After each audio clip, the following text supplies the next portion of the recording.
of some work we did last summer in conjunction with Ohio State University. Jim Gregory and his student Kevin Visitel. Kevin came out and spent 2 weeks in our laboratory looking at the application of pressure-sensitive paint to wind turbine airfoil testing, with the long-term ideas that we'd like to use pressure-sensitive paint in actual rotating wind tunnel tests of wind turbines. And this was kind of a proof of concept. How hard was it going to be to do? Motivation, again, switching gears a little bit. Scott touched on a little bit of this stuff in his talk, but he was trying to cover a lot, so I'll go back over a little bit. We're really going to talk about the unsteady flow on blades that occur in wind turbines. And it's unsteady because you have all these nice things that happen in the atmosphere. You've got shear, you've got veer, you've got the turbine can be yawed to the flow, you've got turbulence on top of it. All these things create unsteady inflow conditions for the wind turbine blade locally. So what does this mean? Well, you get basically dynamically changing conditions, and you can have everything from lag effects, because it takes time for the flow to adjust, or think about it, the flow around the blade to adjust to a new attitude of that blade. Think about it, a rapid change of angle of attack. It doesn't happen instantaneously, so you have to handle those kind of things. And we can get to these when you get to high angles of attack that exceed the static stall angle, well exceeded, you get things called dynamic stall and reattachment that are very, very complex flow that, again, Scott talked a little bit about. So the idea is if we can kind of study these things in the wind tunnel and understand them, and in the process validate our tools, again, you've heard that kind of theme throughout a lot of the discussion of the last 2 days. If we can use them for those things, the idea is hopefully we can design better wind turbines. So I can't give a talk, and actually I've trained my students, I can't give a talk without context of we're looking at the ability to slowly increase what we can simulate from a rigid 2D static blade all the way down to 3D rotating. We can add in aeroelasticity and control. This is kind of a validation hierarchy for blades, if you want to think about it, just limited to the blade itself. We've done a lot of work here, and we're heading towards this direction. When you test in 2D, one row of pressure taps it will show is pretty sufficient in many cases, not all cases, but many cases, to characterize the airfoil. But when you get to these 3D cases, Scott showed some beautiful pictures of the surface flow patterns on blades, and two-dimensional row of taps only are capturing a snapshot of that, not the whole blade flow. So the idea is, could we have some kind of a technique that would be able to grab that whole blade, not just rows of taps, all right? So just to kind of back up, we've been looking at dynamic stall and unsteady flows over airfoils at the University of Wyoming for about the past 6 years now. And we've characterized a whole bunch of airfoils, and I think this is really cute. Notice how it gets thicker the thinner with the airfoils. What's that called? Gratuitous use of PowerPoint? That almost fits there, Martin, right? So we've got both wind turbine and rotorcraft airfoils. And we've looked at the effects of mean and angle of attack, amplitude, reduced frequencies. I don't want to go into a lot of detail. This is quite a capable facility. We can run up to reduced frequencies of about 0.2, 0.22, which is fairly high compared to most experiments done at this. We suffer that our Reynolds numbers are relatively low. Maximum Reynolds numbers around 440,000 in this facility. But there's a whole series of papers that discuss these things, and these are PIV images in the flow that show the exotic type of stall features we get. So we've been working with conventional tap tubing systems, and I won't go into that. That's a whole another discussion about how do you do time-dependent measurements with tap tubing systems for those of you who are wind tunnel folks. But it's worked really well in 2D airfoil testing. We've been able to get pressure coefficients, time dependent around an airfoil from which we can turn into lift and moment.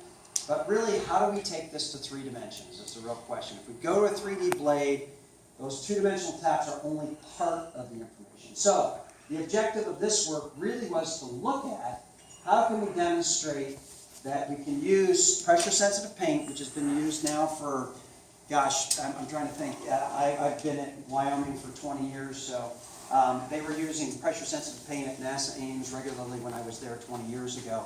It's been around for 20, the initial PSP was 30 years ago.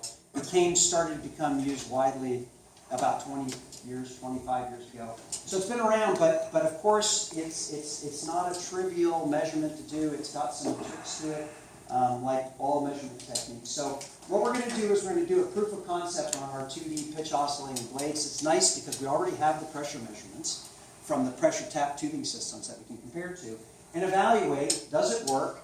And the other big question kind of buried in here that many of you are probably already guessing, we were assuming by and large, and we did some testing, about two-dimensionality in a 2D flow. There's a whole field of literature that says that 2D dynamic stall is not 2D. Okay, it's actually three-dimensional. So part of our concern was dynamic stall as bad as static stall in terms of three-dimensionality? So that's a little, and it turns out the news is good for those of us that do 2D dynamic testing. It's not so good if you do 2D static testing. So we're going to do that. Oops, I went wrong right here. We're going to actually take a look at this on these 2D airfoils. So I am not an expert in PSP, and I'm not going to get into it. But basically, it's a technique where you basically have a luminophore, a luminescent molecule that's embedded in a matrix. And in this case, they put titanium dioxide. And then you have a binder, and these luminophores are receptive to being excited by light striking it, and then they're going to fluoresce. But the quenching in the fluorescence, that means how fast it decays and the levels, that rates that it decays at, are dependent on the amount of oxygen. It's oxygen quench fluorescence. So if there's more oxygen towards the surface, you tend to quench faster, less, you don't. And as a result, this pattern that happens, how fast you hit it with a pulse and then it decays, the decay rate is dependent on the actual amount of oxygen. And therefore you can relate a measurement here. Basically the intensities are related to the pressure. All right, and that's what we're actually going to do. It's very clever. And again, large body of work done by Jim Gregory when he was a grad student. He was a grad student of John Sullivan. The Japanese have done a huge amount of work in this. Keisuke Asai and his group at Tohoku University. JAXA has done a lot of works with that. JAXA is the equivalent of NASA in Japan. So a lot of work has been done here. So not trying to do it ourselves, we brought the experts in and had them show us how to do it. So essentially what happens here is you've got a test section with an airfoil mounted here. We're going to illuminate it with turns out it's a ND YAG that shines on a piece of ground glass, and it just produces a nice uniform illumination. The airfoil has this pressure sensitive paint on it, and we're going to test it both statically and dynamically in order to demonstrate it. So this is a picture. Actually, this is not a picture. This is a schematic. It's a SolidWorks drawing. But here's the center part of the airfoil that's actually painted, and then we just have dummy, same airfoil shape, but just dummy pieces that go to the walls so that we have a 2D, nominally 2D airfoil. And on there we have pressure taps that go around the airfoil that can give us information. Now, we don't have pressure taps on the back of this model. This was one of our earliest models we built. It's out of aluminum. We now build these out of, we rapid prototype them, and we get taps back to 95% cord. But in this case, we didn't do that because of this was an aluminum, and we just could not, in machining, get those taps that far back. So anyway, you can see the airfoil illuminated with the pressure taps there, and then with the paint on it, so you can kind of see the junction here. Again, we're not going to go over the photogrammetry here, but I'll talk about the two different test conditions, static and dynamic. And so the static, basically, once you paint it, one of the things you do is check to see that the pressure distribution didn't change. This actually has a roughness to it. The PSP paint has a roughness. So we would expect to get some change, and sure enough, we did. We had a little bit of a blip here I'm not going to go into, but all in all, the changes were there. They weren't huge. And now what we're going to look at is how the stall progresses as we go sweep through in static, okay? So this is in a static mode, and what I want you to just kind of get the idea is this doesn't look very two-dimensional, does it? And this is known as you're at right near stall, and you're kind of in that region near the peak air, peak lift, and where you're going to see so that you get these cells that develop. And this is a picture out of the University of Maryland for an aspect ratio of 6 airfoil. And if we actually take a look at it, our aspect ratio is 5.5. If you calculate the wavelength, this is actually picking up, they're kind of offset, but they're two of the stall cells from different things. So we do find in static stall that we get this, and the PSP was really critical on this. But when we go to dynamic, it all of a sudden looks much more two-dimensional. Now these are instantaneous pictures, so there is variability. We don't want to say that every one, but if you average over time, in the dynamic case, it's much more two-dimensional than the case where you have static. So that's the good news for people that do 2D dynamic stall testing, is that the flows, you probably can get a pretty good result from pressure tests. So again, we get three-dimensionality in the static, not in the dynamic. And again, just the last thing I want to do is if we are going to do this, and kind of the motivation behind it, I'm going to go to this slide. Think about now a blade where you do have variations along the blade. Here's the static, right? This is the static blade. That pressure distribution isn't the same. What does the lift look like if you calculate it from those different rows? And here's the answer.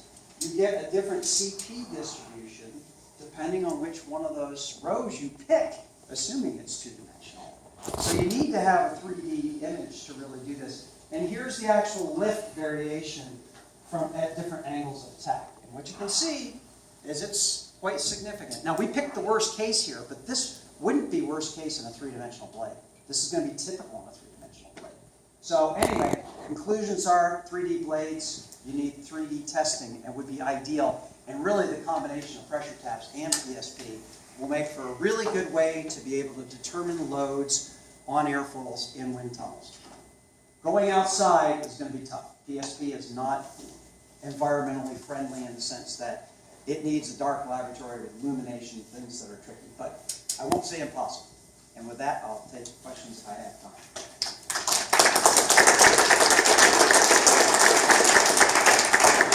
Thank you very much. We have time for some questions. Is it, I mean, I didn't actually see, is it quantitative or is it just qualitative? It's quantitative, but the quantitative part comes from tying it to a reference pressure on the airfoil with this method. There are ways of doing PSP that give you quantitative methods without a reference pressure tap, but not with this lifetime approach we're using. Okay, so but you didn't do quantitative comparisons here. I didn't see the quantitative data comparison with pressure taps. Well, the data that we showed right there was the lifts that we were showing were pressure taps. And I have that information, I just wasn't focusing on that here. But they're close. They're actually really close. So I know you said that it's going to be hard to take it at 3D environment, but are you planning to move it to a moving, rotating wind turbine? Yeah, that's the idea, is that with this, I think it justifies something like a wind turbine blade, say in Windy or in the Milan Tunnel, someplace of that scale where you could actually do this. And I mean, it's been used in large wind tunnels, not so much for rotating, but for stationary flows. You know, they've done 1/20th scale models of full-scale aircraft, commercial aircraft at NASA Ames. So they have done it on large objects.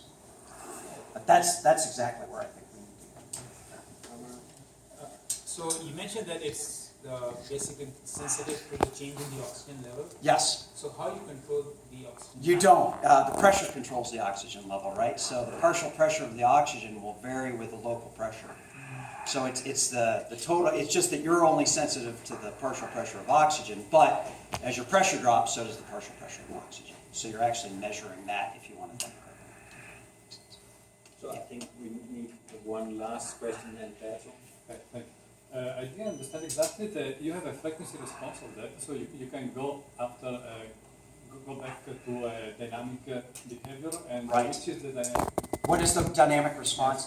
It depends on the work that Jim Gregory has done, and with his students are showing that the 3 kilohertz is kind of the response time of this paint. So we're oscillating here. Our oscillations are at like 20 hertz. So it's a factor of probably 100 more than we're oscillating at. So we feel like we're capturing. And again, I didn't show it here, but comparisons with our other pressure data show that it's following the pressure quite nicely.